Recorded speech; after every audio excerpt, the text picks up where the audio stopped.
L'aile gauche du PS écrit à Manuel Valls. 11 députés signent une lettre dans laquelle ils écrivent que le plan d'économie du Premier ministre est dangereux pour l'économie française. Ils disent représenter une centaine de députés au total et ils demandent au Premier ministre de réduire la voilure et de ne raboter les dépenses publiques que de 35 milliards d'euros et non plus de 50 milliards. Pour en parler sur ce plateau, ce soir, nous sommes avec vous, Thomas Guénolé, politologue. Vous êtes l'auteur du livre Le petit guide du mensonge en politique aux éditions First. Et avec François-Xavier Bourmeau, journaliste qui suit la gauche pour Le Figaro.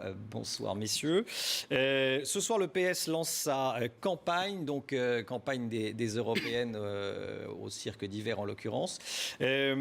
On parle de l'Europe. Le slogan de la campagne du PS, c'est non à l'austérité. Est-ce qu'il y a une contradiction entre ce slogan de campagne pour les élections européennes et de l'autre côté la politique économique de Manuel Valls? Qui veut répondre en premier?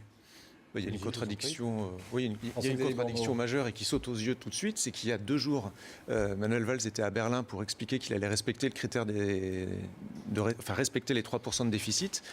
Et aujourd'hui, au cirque d'hiver, donc le nouveau patron du Parti socialiste, Jean-Christophe Cambadélis, explique qu'il va falloir ne pas négocier des marges de manœuvre. Donc entre ce que dit le Parti socialiste et ce que fait le gouvernement, on voit tout de suite qu'il y a de la marge. Et d'où d'ailleurs la lettre des députés qui s'explique aussi par ça. Il y a différentes visions qui s'expriment, une à la tête de l'État, au gouvernement, et au sein du Parti socialiste. Donc, Thomas Guénolé. Je dirais que, pour aller dans votre sens d'ailleurs, ça correspond à une fracture très profonde et ça n'a pas beaucoup bougé depuis le congrès de Tours en réalité. C'est-à-dire que vous avez une gauche qui veut introduire davantage d'égalité dans le système sans changer de système. Aujourd'hui, ce sont les sociodémocrates, François Hollande. Vous avez une gauche qui veut changer de système de la manière la plus pacifique possible. C'est la gauche socialiste. Et aujourd'hui, c'est quelqu'un comme Arnaud Montebourg qui vous dit qu'il faut sortir de la mondialisation. Et puis, vous allez avoir une gauche qui, elle, vous dit qu'il faut changer de système et que, si nécessaire, il faut aller dans des méthodes plus radicales. Et ça, c'est la gauche qui va être plus incarnée à l'extérieur du Parti socialiste, du côté du front de gauche, voire du côté de la LCR. Alors, il y a aussi un élément qui est une frange plus particulière et qui, pour moi, est quasiment à l'extérieur du Parti socialiste. À l'autre borne, c'est quelqu'un comme Manuel Valls, c'est un social-libéral. Un social-libéral, c'est quelqu'un qui serait de droite s'il y avait l'égalité des chances. Mais comme il n'y a pas l'égalité des chances, il est pour des politiques ciblées de gauche, pour que chacun puisse réussir par son mérite en ayant la même ligne de départ. Ce qui n'est pas être socialiste pour le coup, c'est être social-libéral. Ces fractures profondes se retrouvent dans l'austérité parce qu'il y a 2 façons d'étaler les désaccords. Il y a une cagnotte arrive, comment on la dépense ?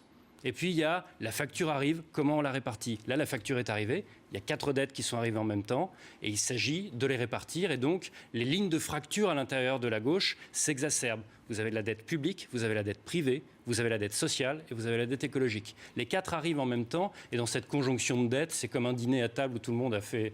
Et là, l'addition arrive et donc les gens se regardent en chien de faïence. Moi, vous savez, j'ai pas pris d'alcool. Vous voyez ?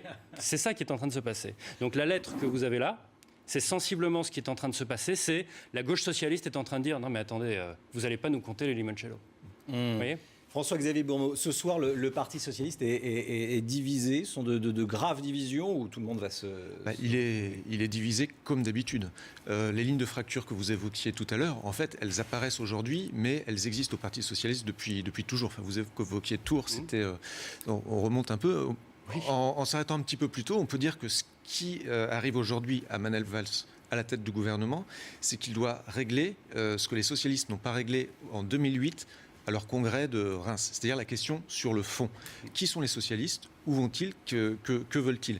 Toute cette question-là, en fait, elle a été étouffée. François Hollande l'a réglé pour lui, les social-démocrates. Alors oui, il l'a réglé après. Pas pour le parti. Mais sur l'identité du parti, aujourd'hui, je rappelle quand même, c'est en 2008 que le Parti socialiste se convertit officiellement à l'économie de marché. Avant 2008, c'était encore un parti révolutionnaire, du moins dans ses textes, dans sa carte d'identité. Donc ces questions-là, ce qui fracture le Parti socialiste aujourd'hui, ça se retrouve au gouvernement. Ça fonctionne au PS tant que quelqu'un peut faire la synthèse. faire des concessions aux uns, faire des propositions aux autres pour faire ce qu'a fait François Hollande pendant 10 ans à la tête du Parti socialiste, une synthèse.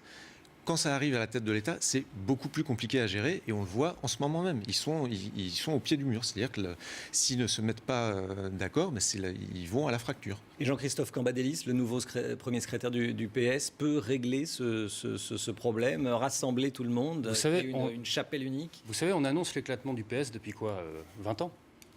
Même quasiment depuis qu'il existe, on annonce son éclatement entre les sociodémocrates et les socialistes. Pour résumer, même si les noms ont pu changer, c'est toujours la même histoire. Vous avez d'un côté l'aile socialiste et de l'autre l'aile social-démocrate.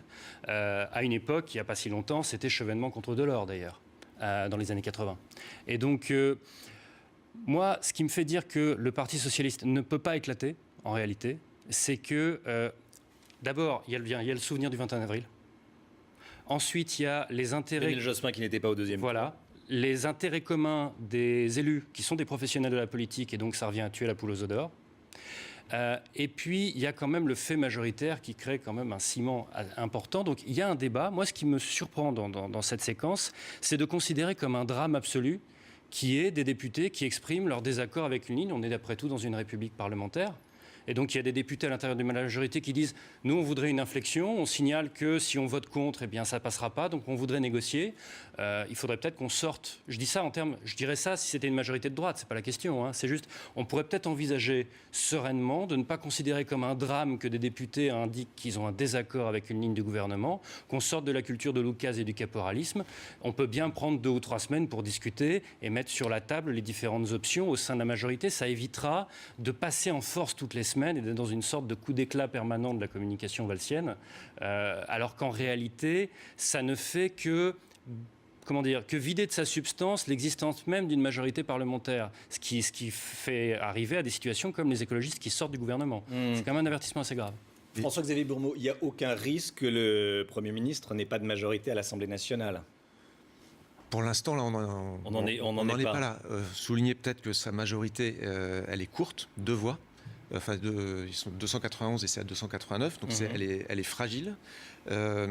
Qu'avec cette lettre-là, les 11 signataires mettent une pression maximale sur Manuel Valls pour le pousser à infléchir le plan de François Hollande. Cela dit, il peut y avoir des centristes qui acceptent de voter.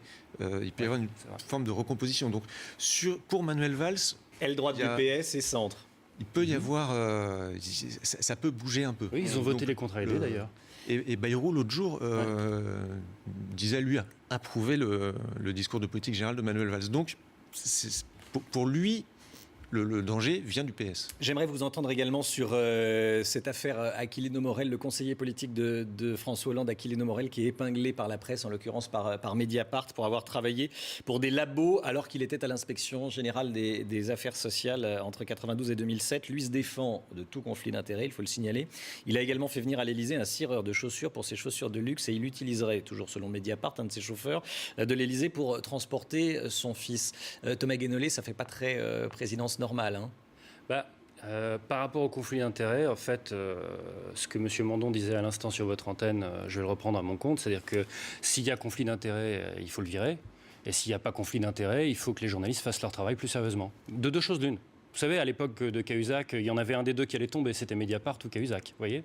Cahuzac, il s'est avéré qu'il était coupable, en tout cas il a reconnu sa culpabilité, et donc ça s'est réglé comme ça. S'il y a conflit d'intérêts, il n'y a même pas matière à discussion. S'il n'y a pas conflit d'intérêts, non plus. Mais ce qui est important, à mon avis, dans ces cas-là, si on se met à la place de la personne dans l'hypothèse où elle serait innocente, ce qui est vraiment un vice dans notre système politique et médiatique, je trouve, c'est le temps que ça prend.